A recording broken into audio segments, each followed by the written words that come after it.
We have the AEW Fyter Fest lineup as far as AEW title matches goes. Those are all set now. Britt Baker gets taken out with the trash, and I don't know where else to go from there. We have a whole we have two new stars that have been signed as well. What's up, everybody? Eric here from That's Wrestling. Thanks for tuning in this evening. Be sure to like and subscribe to this channel, because I've been actually doing news almost on a daily basis. Every couple days sometimes.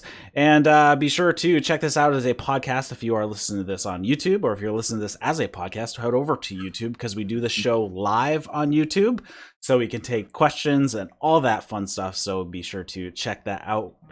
If you have questions, comments, feedback, mailbag questions, you can shoot those to eric@thatswrestling.com. So with me tonight, I have Dustin West. How's it going, man? It's going good. Is tonight the night? We talked about it earlier.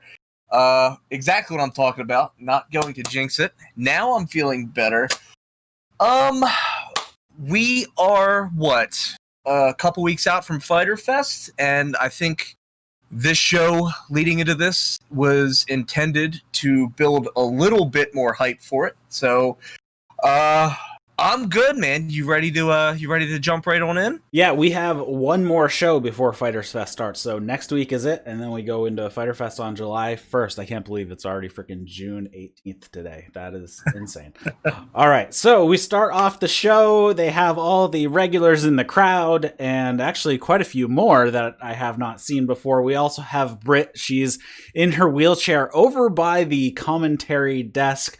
Reba, also known as Rebel, actually known as Rebel, is doing her makeup. They have this little thing that's hooked up like a clothesline, a pulley clothesline that's hooked up between where she is down on the floor up to Tony Schiavone at the commentary desk, and she keeps passing notes throughout the show. It was very funny that they even took the time to build up this contraption for her. Very funny. All right, so we start off the show. Everyone's already in the ring except Kenny Omega. He gets an entrance of his own, and we start off the show once again with the tag titles being defended. So we have the Natural Nightmares versus Hangman Page and Kenny Omega. And for those who are unaware why the Natural Nightmares are even getting this title shot to begin with, it is because they are 5-0.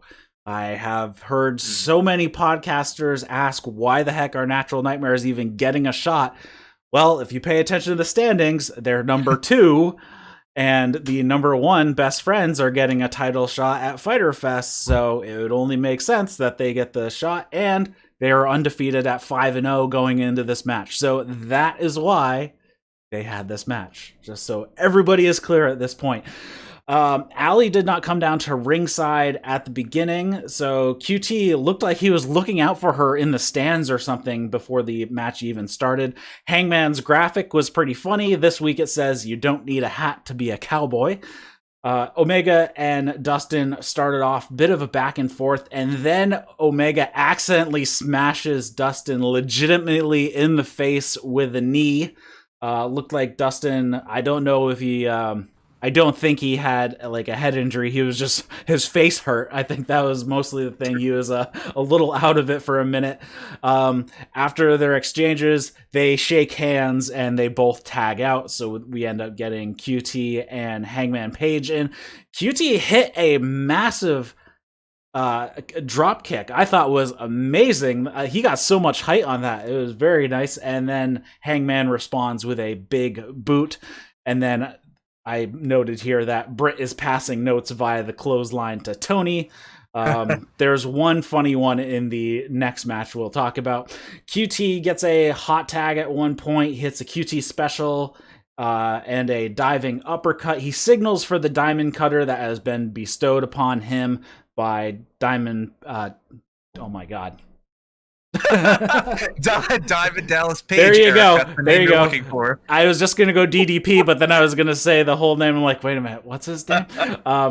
Which was bestowed on him on a Dark episode. Was it Dark or was it on a BTE episode? I think it actually might have been on a BTE episode. So yes, you need to watch that shoulder content, or, just watch my news updates. I cover BTE.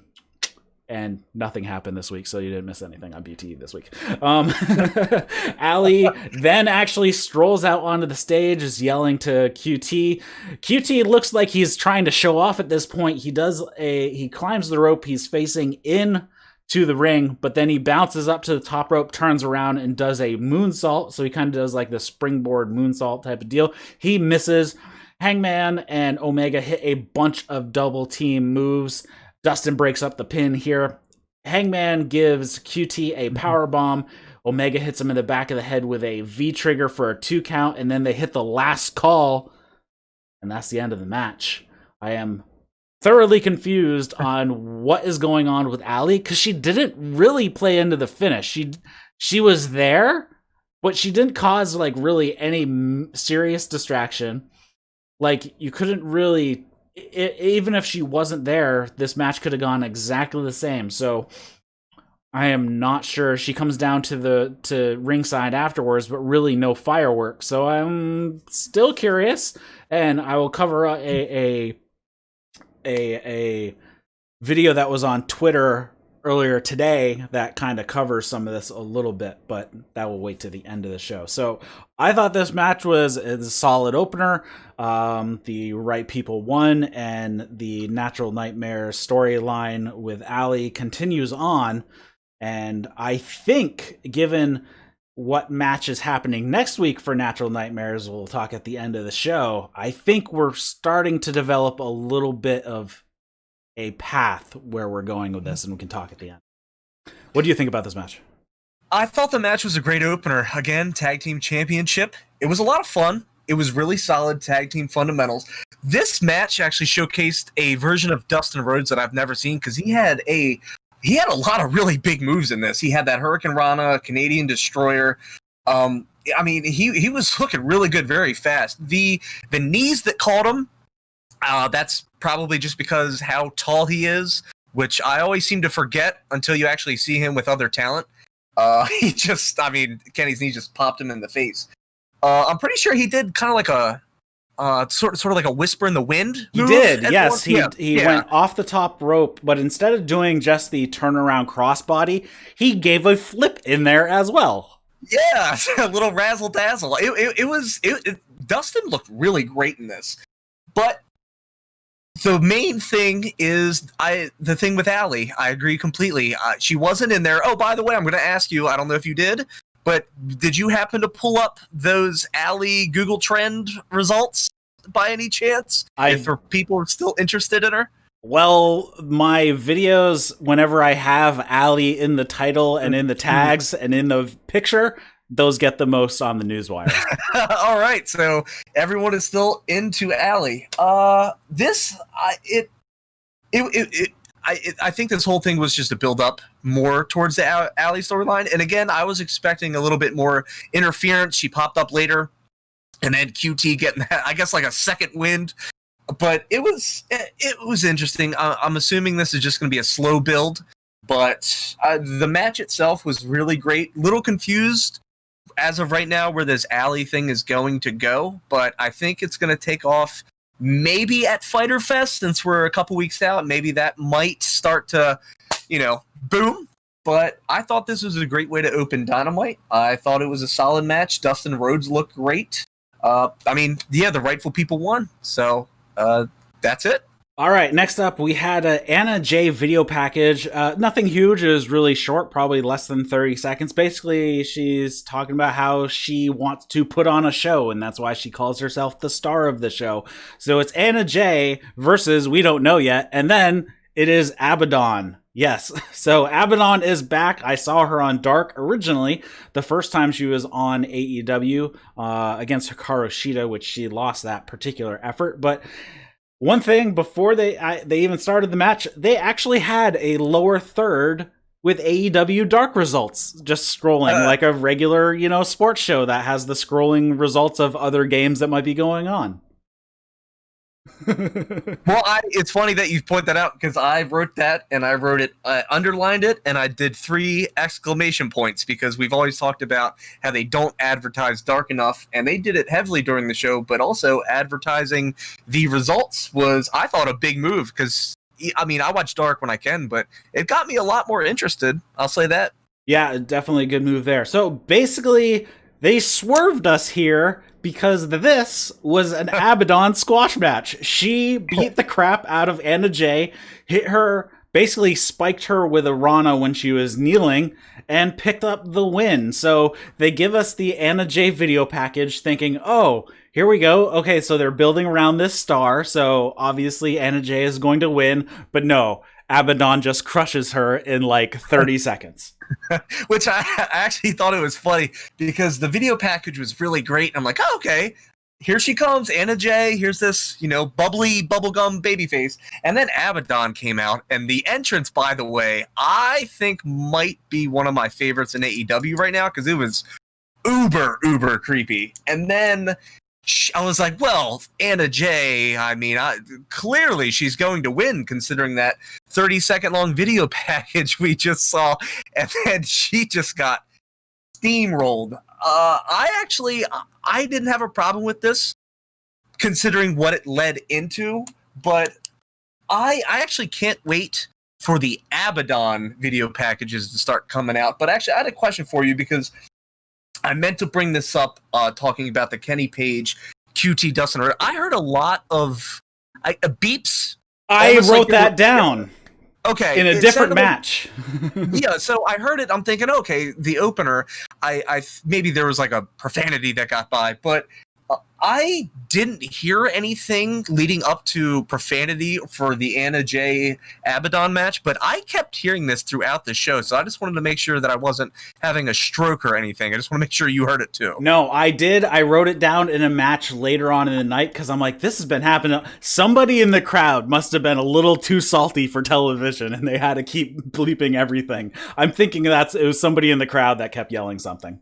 Which is funny because it's a crowd of mostly the talent and then maybe 15 of the production crew's family. So right. Interesting. Yeah. Interesting. So, or I can't think of any other reason why they would have so many bleeps in there.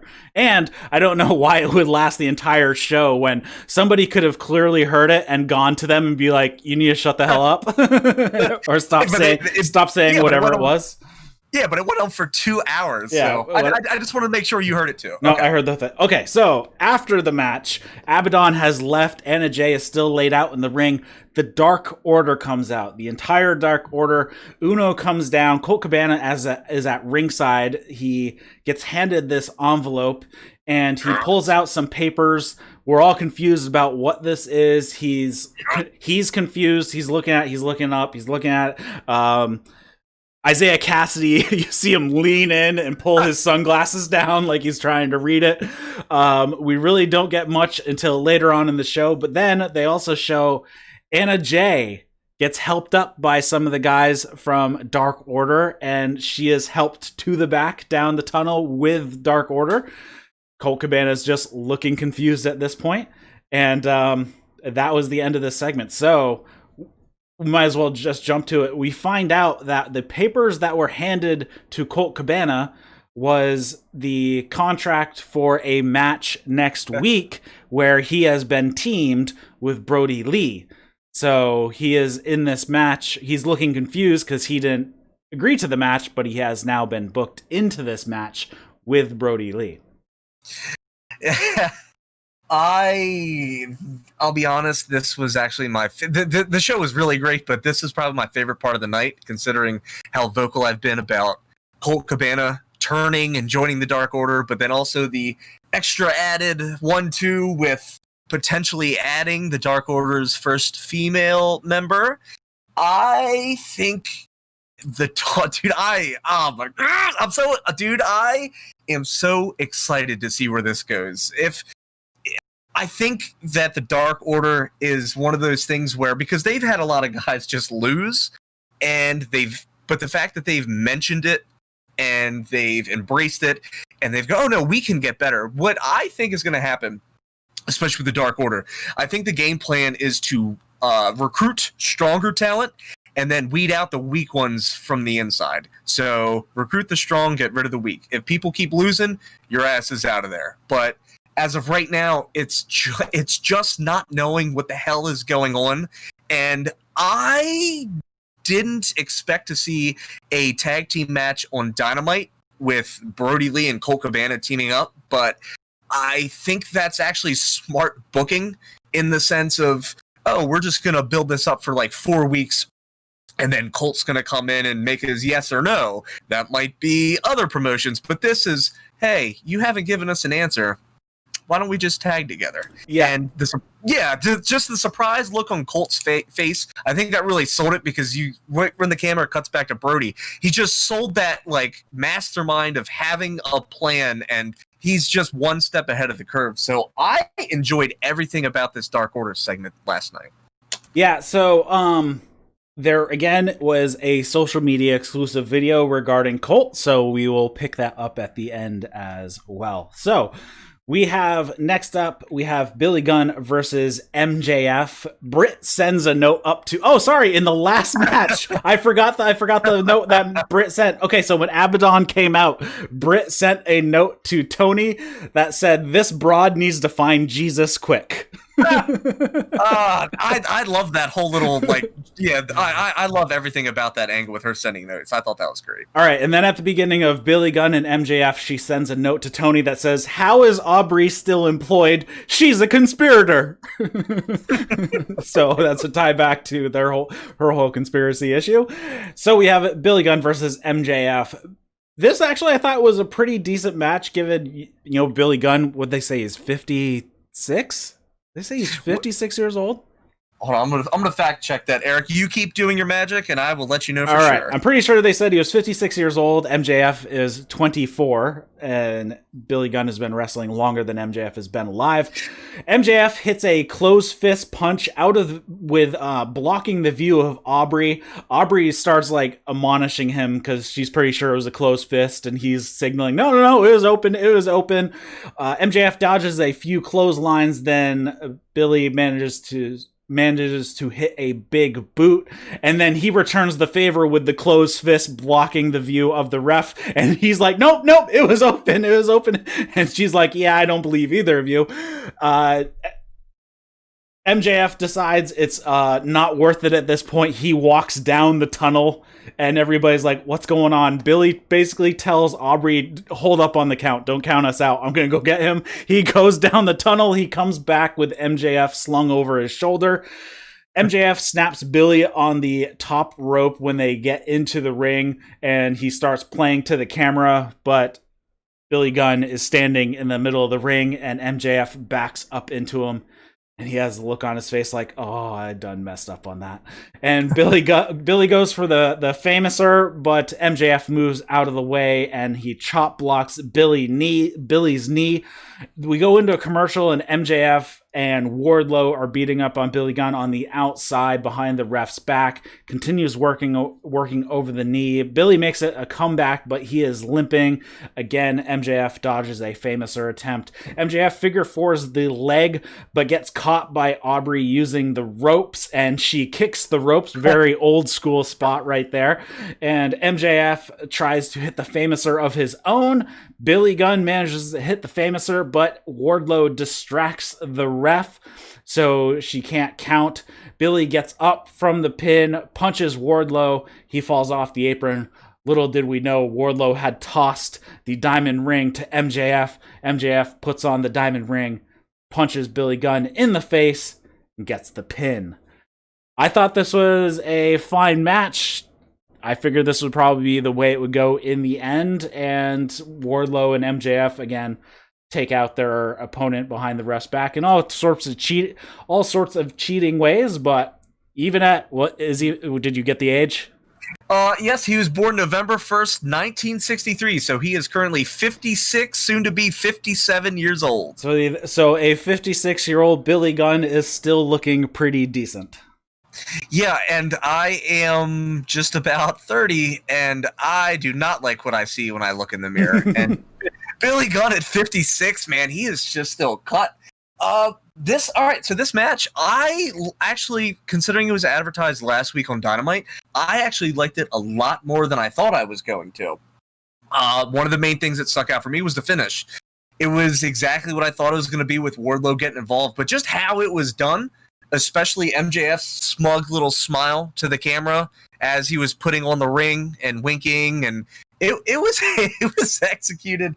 It was executed good, man. I thought this match was a lot of fun. I thought it was great. But Billy Gunn at 56 is everything I wish I could look like for, I don't know, maybe like in my early 30s. But Billy Gunn, again, 6'6", 260 pounds. He moved really well. The match, like I said, I didn't expect Billy and MJF to mesh as well as it did. Wardlow getting involved. I think Wardlow. Big things are coming with Wardlow. I know next week he's going to have a match, which we'll talk about later with the card with Luchasaurus for next week. But I think Wardlow is one of these guys that, and I'm going to call it now. I know because no one asked. And I also know that no one cares about my opinion, but I really think that within the next 6 months, Wardlow is just gonna just blow up, man. I just like I like everything about this guy. So no one asked. There's my take. The match was good. Billy Gunn's great. I'm a fat piece of garbage. Back to you, Eric. All right. So after the match, Wardlow and MJF are making their way. They're on the outside and they're making their way towards the stage. And Jungle Boy is on the outside and he starts yelling at MJF, calling him a cheater and all that fun stuff.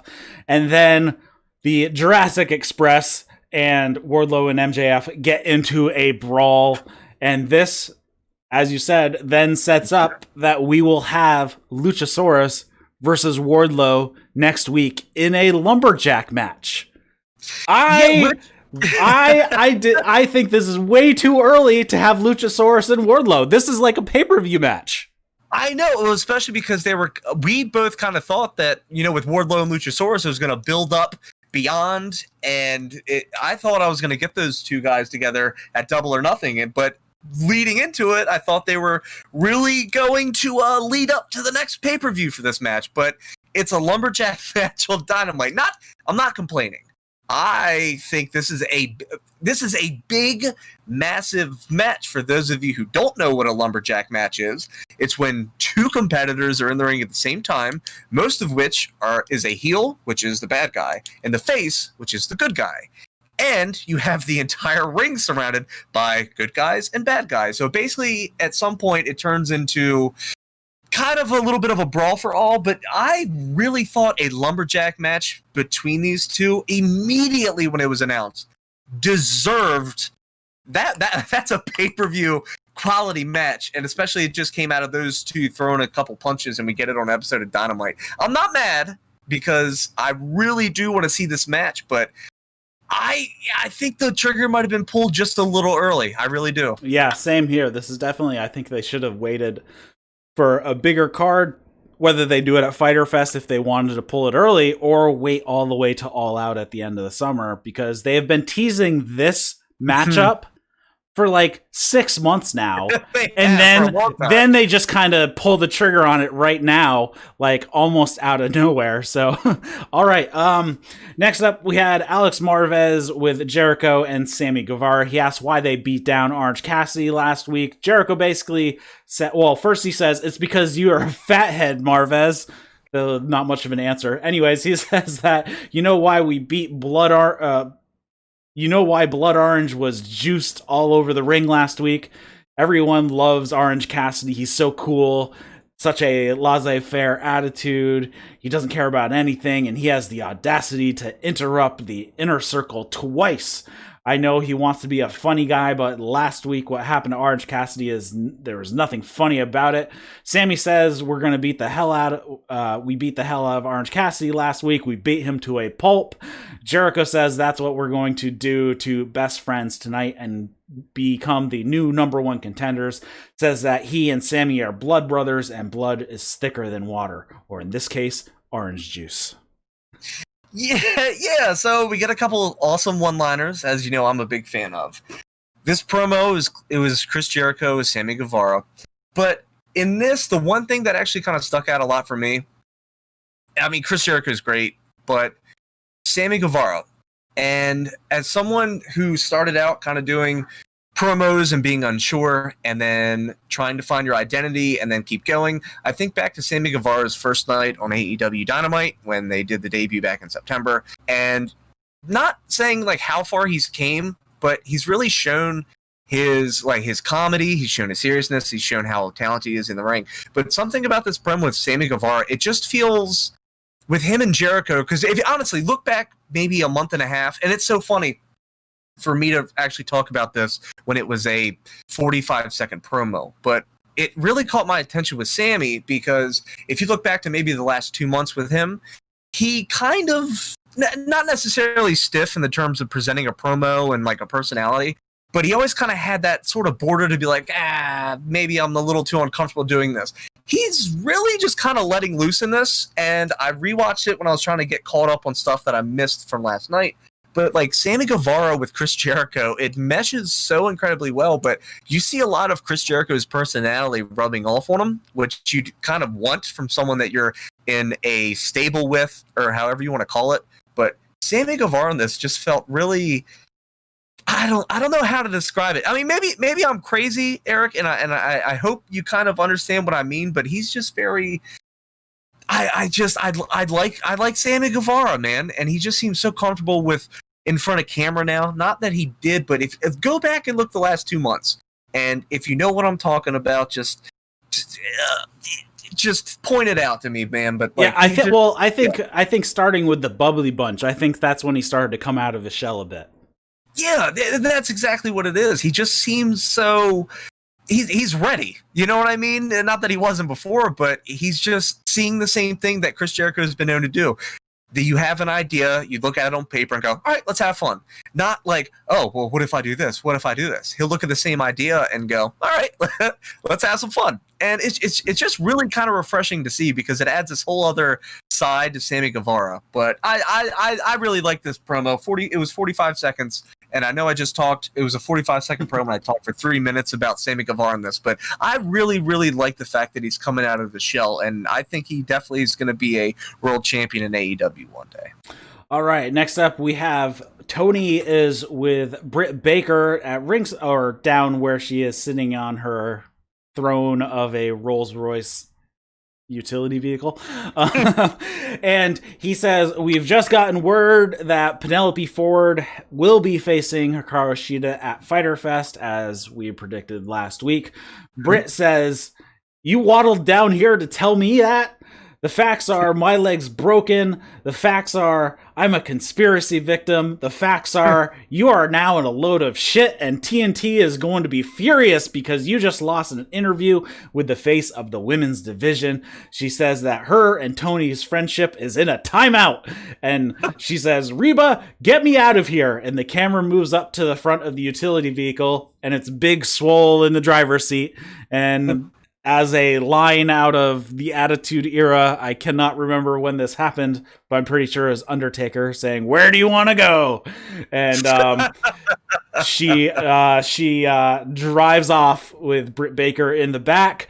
One little gripe, they had a dash cam that they somehow had access to and knew to put. That was my one little production gripe, but other than that, this was pretty great. Yeah, I hate that. Like, they're stealing a golf cart, and there's just so happens to be a camera underneath the steering wheel. It kind of takes that like organic vibe to it. I'd have been fine just watching Big Swole drive off, and you couldn't have planted a cameraman, I don't know, 10 feet away from where they drove off from to catch Big Swole driving, but you had to get the I don't know. It was funny. Anything with Britt Baker, she's really, again, coming out of her shell the last couple months. But yeah, it was fun. Yeah, there's definitely a couple ways about this. They could have had somebody caught it on cell phone video, like a segment later that was sent in. That would have been fine. Or if they had established that the camera was there for a legit reason, like it was the Rebel cam or something like that, and she had it already mounted up there just for whatever reason, then we could have had some sort of explanation, but that is what Tony Khan later said on social media about the camera, was that, well, it was the Rebel cam, so we already had it there for Rebel if she did anything, so we were already set up just in case Rebel said something or anything like that, because she's her driver, so he at least kind of covered it and made up an excuse for it, so he tried. Yes, the Rebel cam. Good job, Tony. Yep. All right. Next up, we have Cody and Arn Anderson come out, and basically Cody says that it's time for the open challenge, and he can't help notice the air is a bit thin. He's got no backup. Is he even in the elite anymore? Is the Nightmare family even a family anymore? He hands it off to Arn, and Arn says, with age comes maturity and wisdom, and he says that they both know that he can beat Hager next week, but they're looking too forward, and he says, today we have someone who you can take it to and hone your skills. And Ricky Starks comes up on the screen, introduces himself, says that the open challenge is a way to get him in the door of AEW. He is the former NWA TV champion. I have not seen any Ricky Starks. I knew the name, but I haven't actually seen any of his work. So we have Cody versus Ricky Starks for the TNT Championship here. A lot of strikes early, back and forth, and this is when I wrote down I noticed a lot of bleeps throughout the show. Somebody must be a little too salty in the crowd. Starks it was bringing the fight, and Arn pulled Cody out of harm's way at one point. Cody was kind of slumped over the bottom rope with his back to the ring, and Ricky Starks was charging towards him, and Arn actually pulled him to the side. So a little bit of a heel tactic right there. Cody goes up to the top rope, but Starks ends up meeting him, gives him a superplex off the top, and then Starks avoids a disaster kick. It hits a huge spear for a 2 count. They trade a bunch of roll-up attempts, but then Cody hits a crossroads out of nowhere, basically, and picks up the win. I thought this was a decent match. I had not seen Ricky Starks before, so I thought he was pretty good, and we later found out that after this match, Tony offered him a contract, so he is now signed with AEW. Yeah, so we talked about this. I was on dad duty, so I missed a lot of this match, but I did try to go back and watch it. I'm with you. I don't know too much about Ricky Stark. I'm pretty sure I caught one match of his on YouTube, or something like that for like NWA, but his promo before that was really good. The little video package introduced him. I loved it. The match was pretty fast. It was fast, especially for a Cody match. Yeah, exactly, for the TNT, because I'm still trying to figure out the rules and regulations for a TNT championship match, because 20-minute time limit. Okay. Yeah, it felt fast. It felt like what, 10, 12? Yeah, it wasn't much longer than that. But also, I think maybe just because I've been used to the last 2 weeks that closing the show. Yes. So have it here. Maybe that's why it felt fast. But no, I thought the match was a lot of fun. I try to go back and catch it. I still kind of missed a lot of the stuff, but I'm actually kind of surprised, even in this day and age where wrestling promotions and companies aren't getting a lot of extra revenue in terms of at the door and merchandise pricing and this and that Tony Khan's still comfortable signing down, which is great. Like I said, I haven't seen too much of him, but from what I saw in this match, he seemed like a really solid worker. But for a TNT championship match, it's a way to build that championship right off the bat. This is his 4th defense? Or I think third? so. I think 4th, yeah. Lance Archer beating it, Jungle Boy, and then he had Mark Quinn last week. Oh, so I guess 3.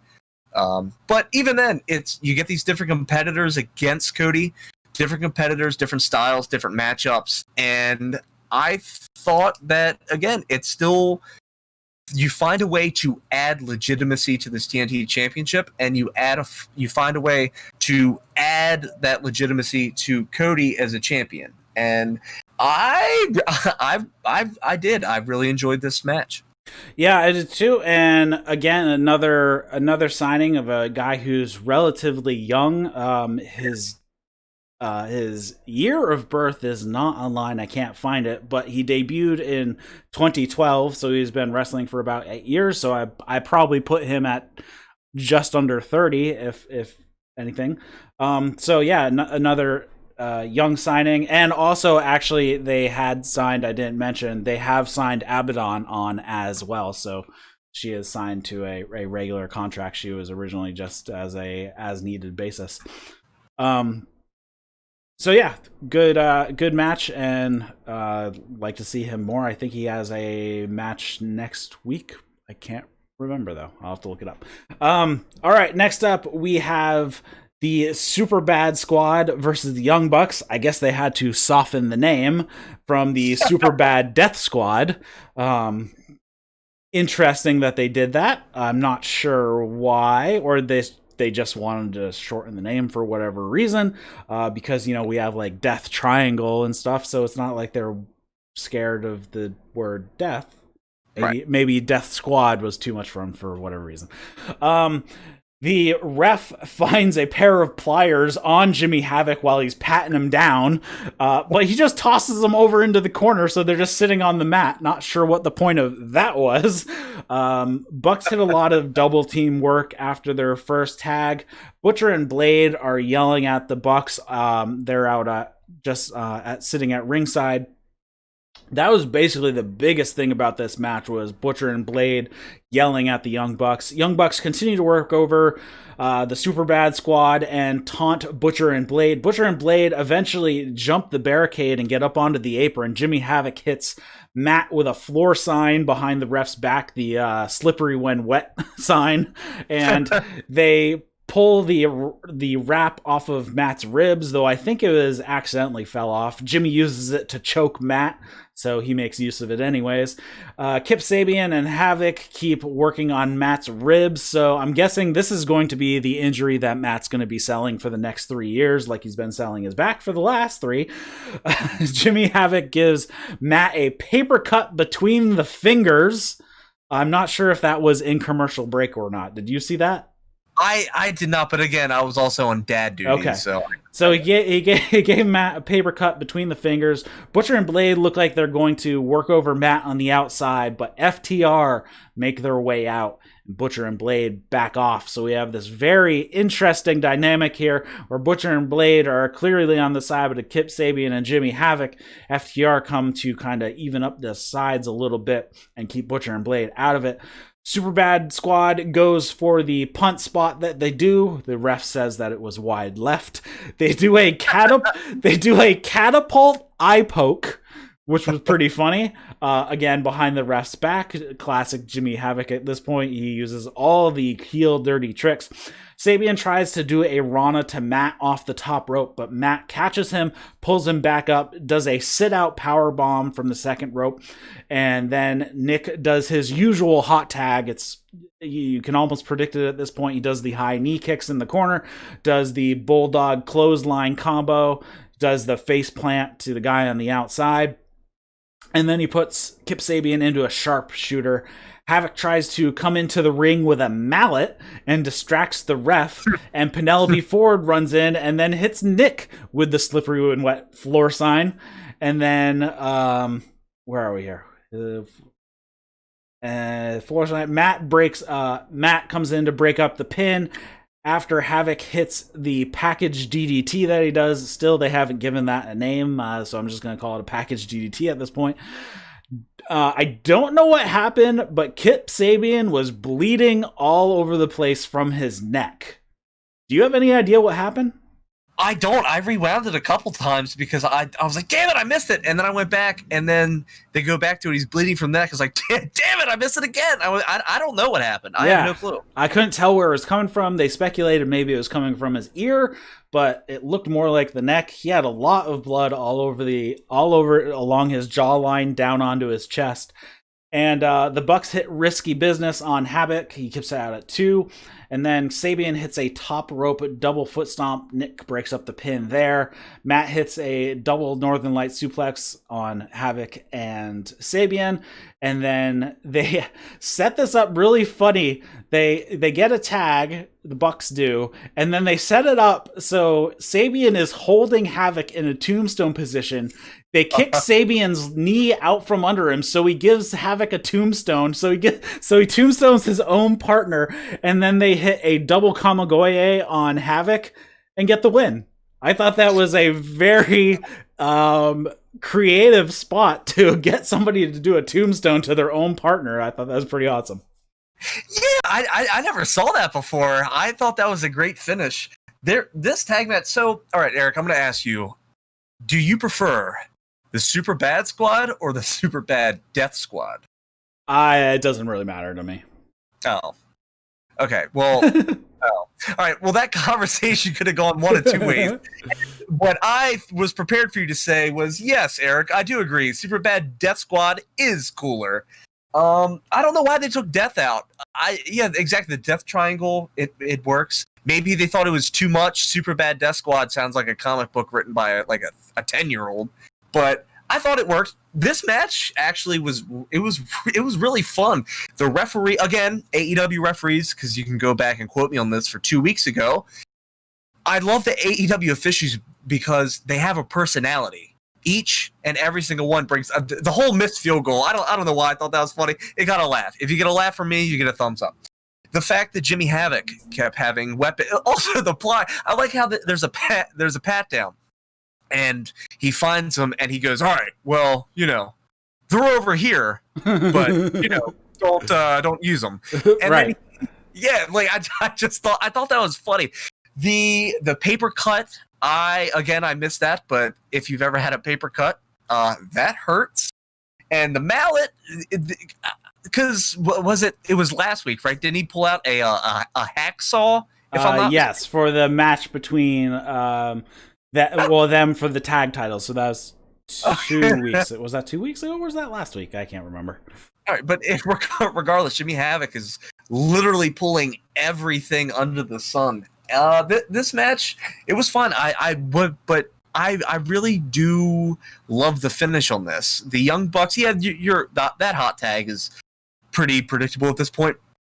But the Young Bucks have, I think, probably, I don't even think arguably, they 100% have probably the best tag team timing of a tag team. Meaning everything that they do is 100% in sync. I very rarely see these guys off the same page. When one's supposed to jump and one's supposed to catch, they're on it. It's there's a lot of give and take with these guys. I mean, I'm not saying anything that nobody listening to this podcast doesn't already know. The Young Bucks are one of the best in the business. But I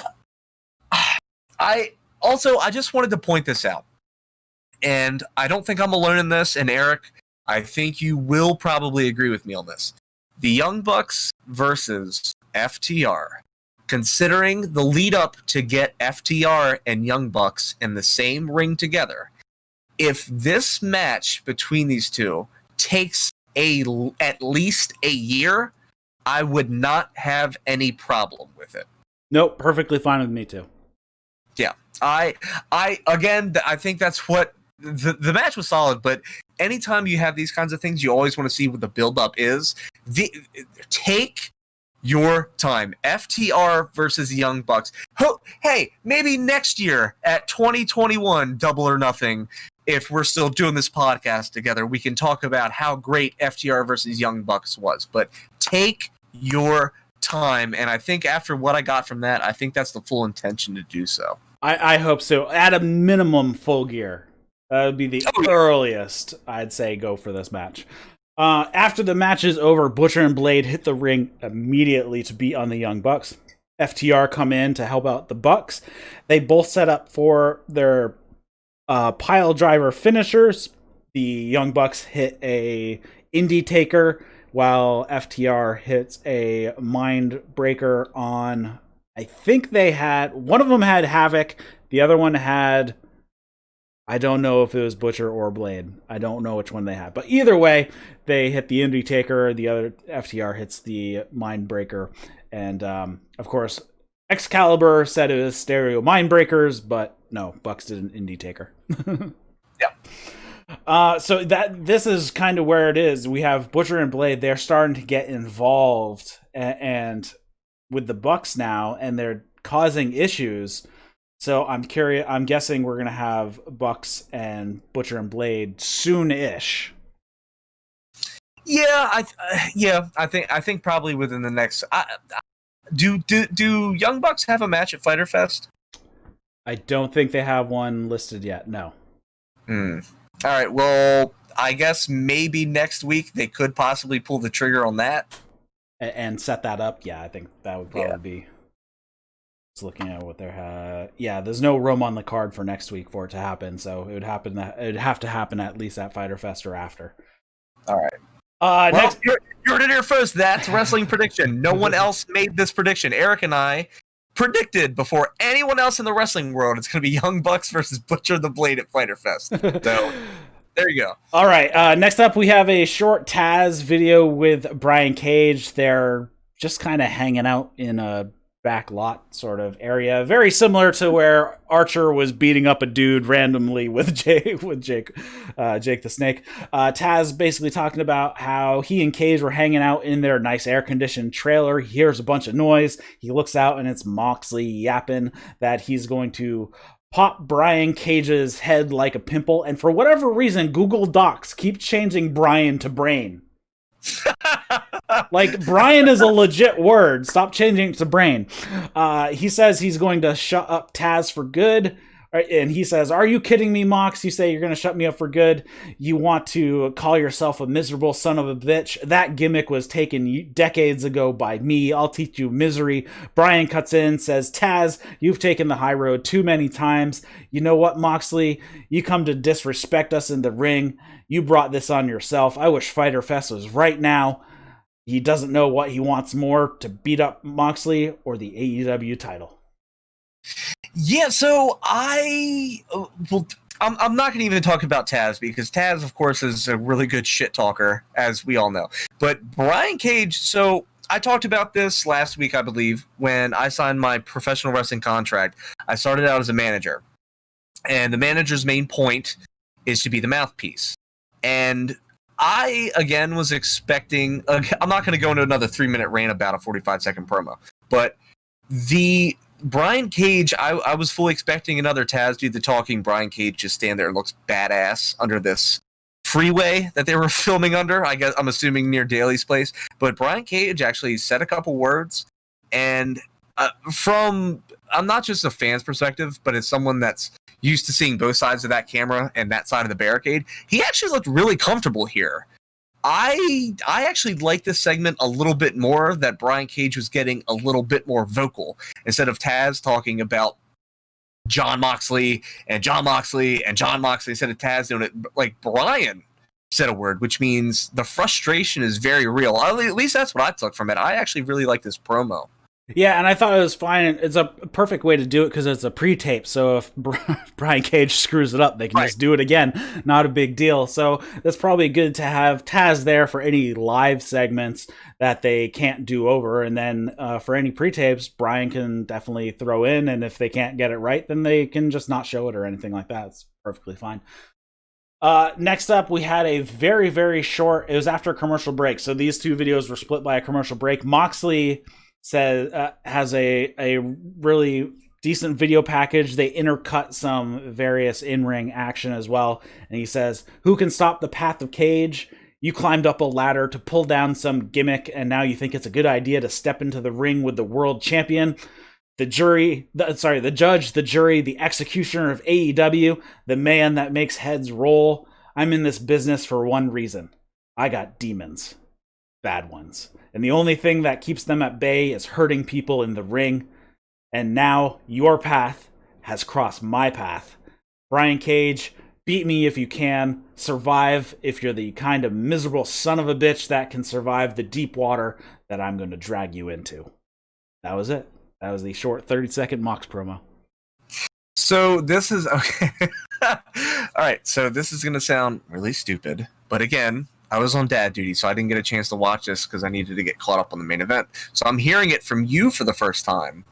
And I gotta tell you, I wish I would have watched it. That actually sounds like a really badass promo. Good cut. His inflection on "I got demons, bad ones," it was perfect. What I just said didn't do it any justice. Just go. You'll have to go check it out. It's just 30 seconds. Totally worth it.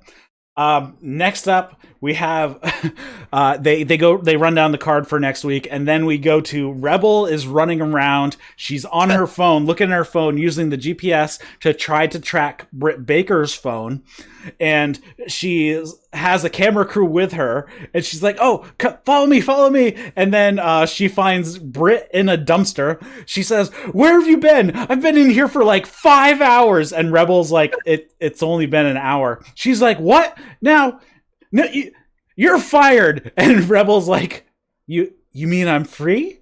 And Britt's like, No, you're not fired. You're rehired. Where were you? She says, "I was in the bathroom." What?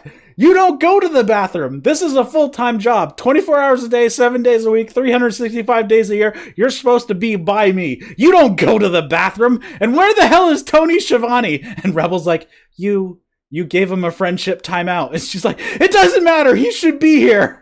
He should always be here. Call him. Get him here." And Rebel's like frantically typing into her phone. And Britt's like, "Why do you have a camera crew with you? Why are lights here?"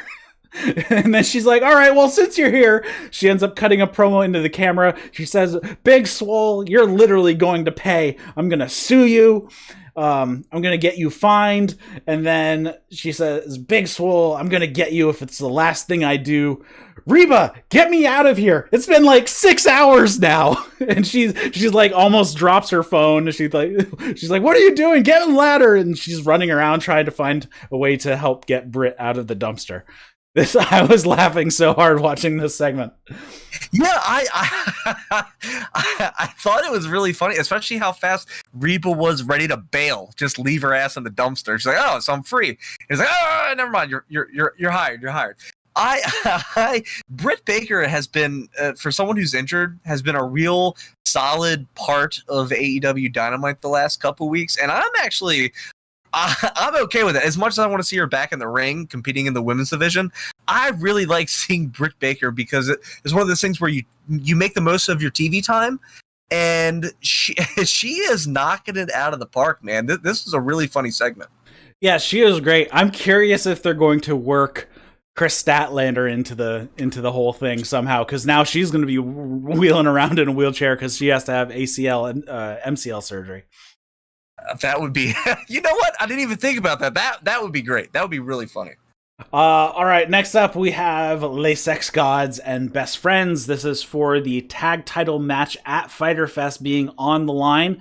The unkillable Matt Hardy is on commentary. Basically, I can run down what Matt said on commentary. Basically, Sammy Guevara needs to get away from Chris Jericho if he wants to meet his full potential there. I basically covered everything that Hardy said about 600 times.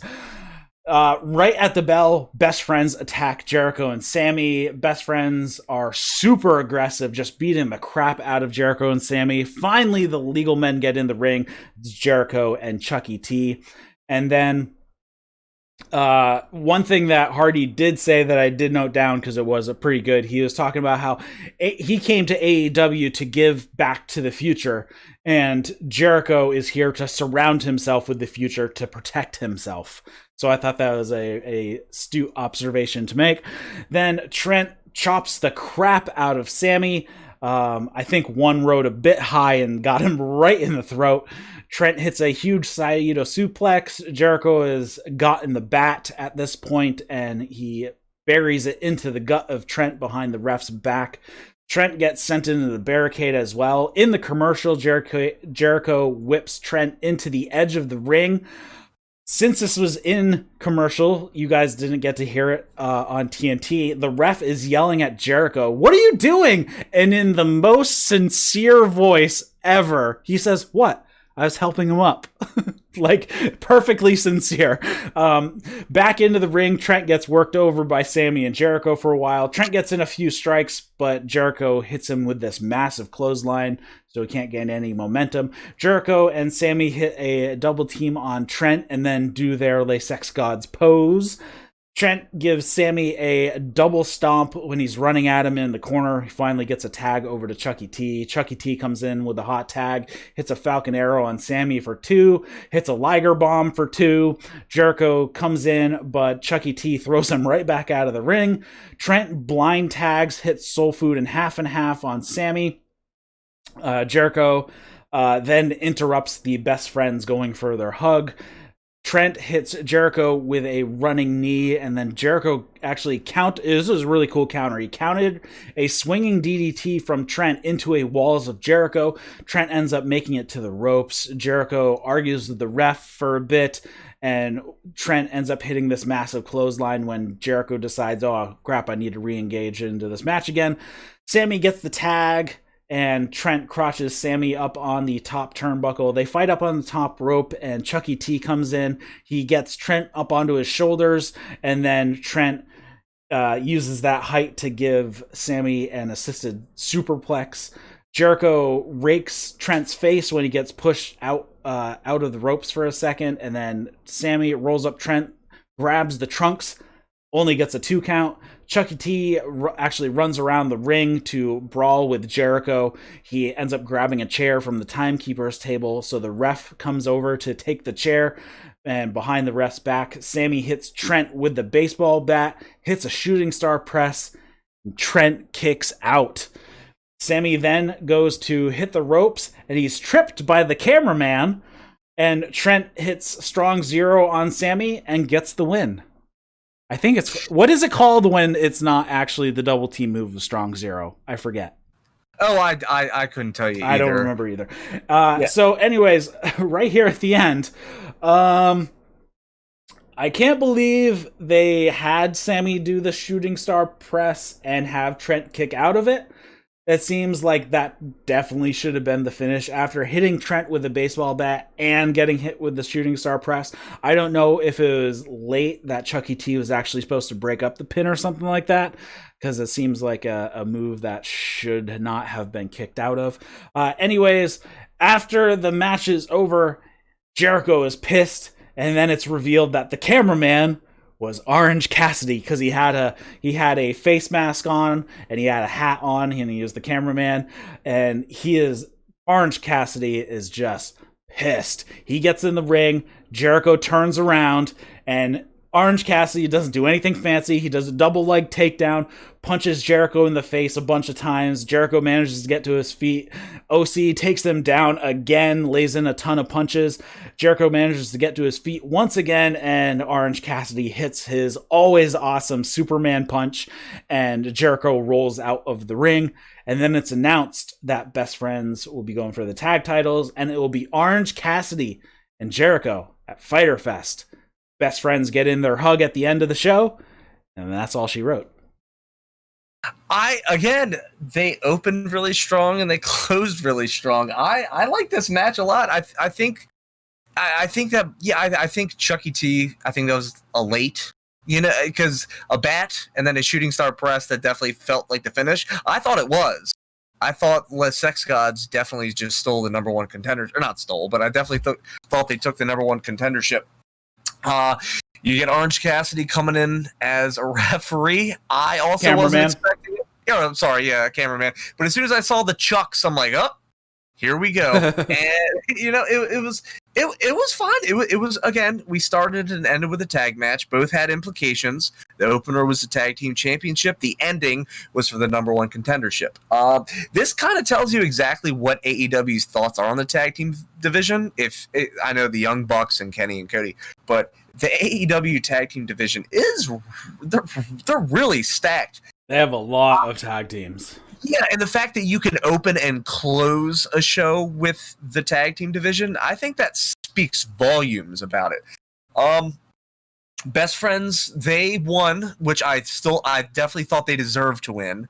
I wouldn't have been upset if Les Sex Gods would have won the number one contendership, but I think in terms of a tag team, I would have probably liked to have seen Santana and Ortiz, if it came down to Les Sex Gods or Santana and Ortiz winning the number one contendership. I'd prefer it to be them, but you had these guys go against each other. It was a great match. I loved it. Again, you end a match setting up something else. It isn't just a go home and you go, okay, best friends won. Cut it. What they did was best friends won. We get a little redemption from Orange Cassidy. Let's set them something up so they don't turn you next week going, okay, well, best friends won. Let's set it up going, best friends won, but I like the finish. I like the setup. I like the segue. This was a really solid way to end AEW Dynamite. Yeah, definitely solid. And then we have the matches for next week, which is very interesting. So we have Sammy Guevara versus Matt Hardy. That's been building for a few weeks now. We're just kind of waiting for that to happen. We have Brodie Lee and Colt Cabana versus Joey Janela and Sonny Kiss. I don't know if you watched Janela and Sonny Kiss on Dark this week, did you? I did not. I didn't have a chance to. So the two of them had make a really good team. They have actually teamed a couple times on Dark throughout the past 8 months. And they actually won those matches as well. So they won their match over on Dark. They actually make a really good team. So I'm actually kind of looking forward to see where that storyline goes. Then we have the Lumberjack match with Wardrow and Luchasaurus. As we mentioned, I can't believe this is happening on Dynamite. Then we have Moxley's going to be in action. We don't know who he's going to be facing, but Taz is going to be on commentary. And then here's where the little bit of the interest comes in as far as the Allie storyline, Butcher and Blade, and really the rest of the non-title picture tag teams, because we have FTR versus Natural Nightmares next week. So now we've had FTR has issues with Butcher and Blade. We have Allie, I'm pretty sure, is still aligned with Butcher and Blade somehow. She is dragging the Natural Nightmares down. So I'm curious how this is going to play out, because are Butcher and Blade going to get involved with this match because they have issues with FTR and the Young Bucks?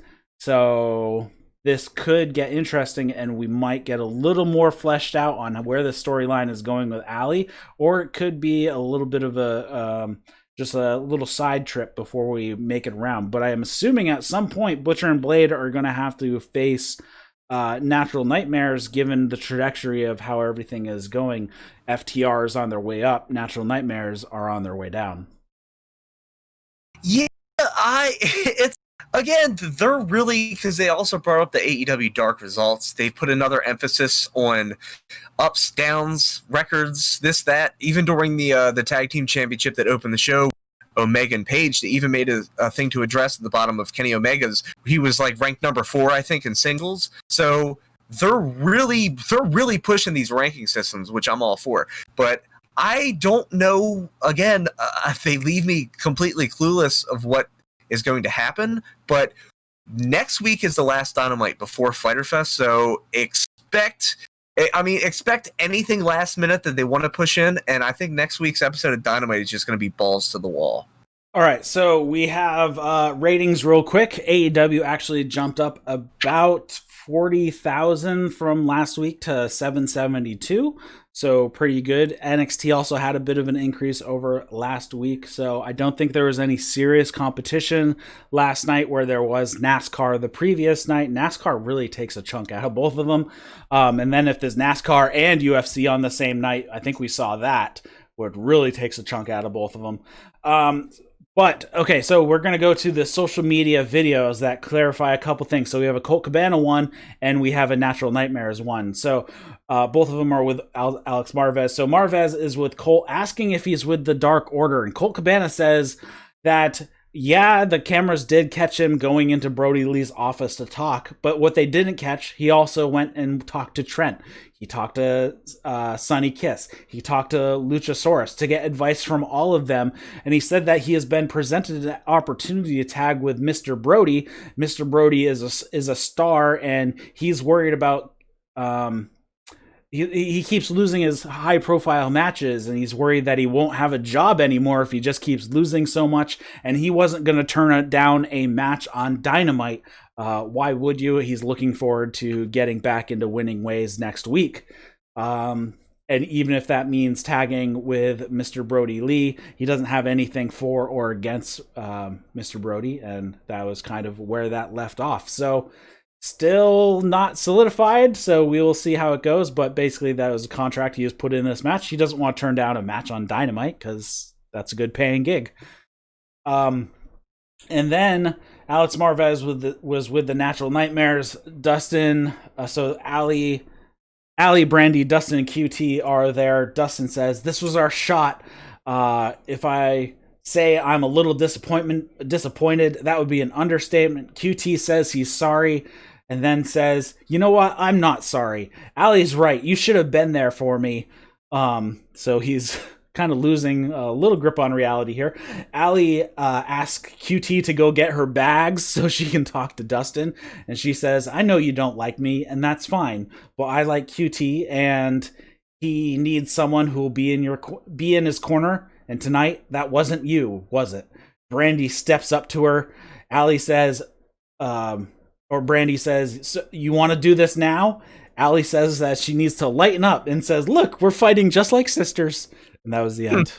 So Allie is definitely getting under the skin of Dustin and Brandy and playing QT like a fiddle. Yeah, dude, this is something that I didn't really think was going to intrigue me and keep my interest as much as it has, but I don't know where it's going to go, and I think that's part of the mystery. So I'm very excited to see the angle that they've been working towards. I can't wait to see what the finish is going to be. Yeah, it's one of those things they just kind of, I think that's one of the things that I like about their booking. They'll throw something out there, and they'll just let it fester for a while. They don't even they can just let it grow organically. They don't need to push it forward. They don't try to hot shot it. They're like, okay, so here's our 12-week plan. And they stick to it. They don't need to run from week 1 to week 12 in the span of 3 weeks. And I think that's actually really smart because it gives them the opportunity to. I'm pretty sure this has happened. I'm pretty sure when you have an idea of where you want to go, but you do a slow build on what the narrative is going to be. If some things happen and it takes it into a whole other direction, you open up your options. You say, okay, well, this isn't necessarily what we were going for, but we're heading here because of how this played out. Where could these events lead us in the same time frame but down a different path? And I kind of dig that. It's one of those things where it keeps you on your toes because you do feel the entire time it's going to go 1 or 2, but you just don't know exactly what the payoff is. And I really dig that. Yeah, Hangman being the perfect example because it looked like he was just going to turn heel, but then he got hugely over as a babyface. So they're like, well, we can't turn him now. We might as well run with it. And everybody's like, okay, so he turns on Kenny, right, or Kenny turns on him. That's what everybody thought was going to happen. And even way back then, you can go listen to I'm like, well, this is a third. He could be pulled back into the fold of the Elite. Right. Which that seems to be what they've done. Now, is he going to stay there long term? We don't know. But that was an option that people did not think was going to happen. And that is what has happened at the moment. It doesn't seem like there's much contention with Hangman Page right now and the Elite. They seem to be on good terms at this point. There might be a little bit over on BTE once in a while. Right. But as far as on AEW proper, there really hasn't been anything since Stadium Stampede, basically. Yeah, and it doesn't even feel like it's an abandoning thing. You know what I mean? It's not like, oh, well, we can't turn them down. It just feels like, okay, well, let's test these waters and see. Okay, this happened. We're just gonna slowly kind of go here. But I 100% thought that Hangman Adam Page was going to turn, and the fact that he hasn't yet it's leaving me on the edge of my seat because it's going to be one of those things where, he would never do that, and then that's when it's going to hit you. So maybe they never pull the trigger on it, which is a fine option as well. Right, but it leaves the suspense out there. A lot of other promotions would probably be so quick to abandon or like just pull the trigger when you're like, I don't know, it just doesn't feel right. They're like, screw it, pull it. But this one, it's like, let's wait. And then it's one of those things where they wait. But with Hangman, it's actually, that's a perfect example, because again, they could go the next, hypothetically speaking, they can go the next year and never pull Hangman Page. But honestly, given the circumstances and the events that led up between now and a year from now, part of me is still going to think he's not going to turn. But what if he turns? Is tonight the night? Like, it's one of the, it just keeps you guessing. And that's what makes AEW just feel so fresh on a weekly basis. Yeah, because you don't know what's going to happen, but they've set up all these potential threads that are plausible to happen. And that's the thing. Like, when Hangman Page turns, if he does, it's not going to feel completely random. Like, absolutely no reason for him to turn. There was friction building. We already had that. We saw it. So now, if it happens, it can be a surprise. It can come out of nowhere, but it's not out of thin air. It feels more organic as opposed to, this is our time frame, we're going to pull it here. Right. Yeah, exactly. That's probably a more way to put it. It's more organic. Right. All right. So do you have anything else to chime in for this show running into Fyter Fest in 2 weeks? Dude, I can't wait for Fyter Fest. We have one more week of Dynamite to get through till we get to that point. So we're gonna have I think we're gonna have a big show next week. But this is the end of the show of That's for Wrestling. So this is where I do my little plug.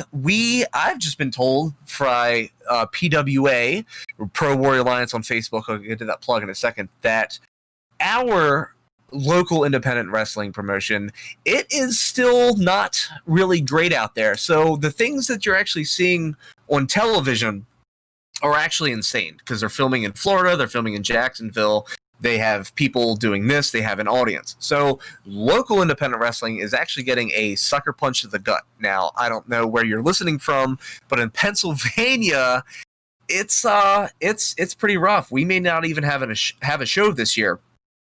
Because what they're talking about with this whole COVID thing is every talent would probably need to have their own locker room. We'd have to sanitize the ring before and after every match, which is including wiping down the ropes. You would need to find a way, especially for local independent wrestling promotions, you need to find a way where if one of the audience members were to get sick, how you would contact every other member in that audience. So local small independent wrestling right now is really not doing great, which is important, because when we put that PWA, Pro Warrior Alliance, the promotion that I'm currently involved with, I've stood in the same ring. Matt Hardy and Ray Alexander were PWA Tag Team Champions. Adam Cole wrestled in our ring. Kevin Owens, Cesaro. Small local independent wrestling is very, very important. You're going to see a lot of the future stars in. I saw Penelope Ford at the Hanover, Pennsylvania Armory. You know, you see small growing talent, and in times like these, it's really uncertain. So my best advice to anyone out there listening, go out if you hear of any state or any county that you currently live in for small independent wrestling doing a show, go. Because we have suffered long enough. We still haven't I don't even think we've even scheduled to go do bumps and have ring practice and then sessions and stuff like that. But go support local independent wrestling. If you want to support small independent wrestling, you can start by going to facebook.com/Pro Warrior Alliance. It is a small professional wrestling promotion based out of York, Pennsylvania, and it is the current small independent wrestling promotion that I'm the general manager of. But facebook.com/Pro Warrior Alliance, #support local wrestling. All right, so thanks for tuning in. My name is Eric LaRoche. Be sure to like and subscribe to this channel. And if you're watching live, I will be back live in about 45 minutes for the New Japan Cup review night 1 and 2. So stay tuned for that. Be sure to head over to iTunes and give us a review. We have a couple 5-star reviews over there right now, but nobody's been leaving comments, so be sure to do that. If you want to send in a question, comment, feedback to the mailbag, you can send it to eric@thatswrestling.com. There's also a link to our Discord. You can come hang out. That is in the show notes in the description of the video and the podcast. And I believe that's it. So thanks for watching the AEW Dynamite review on That's Wrestling. I will see you later. See you guys.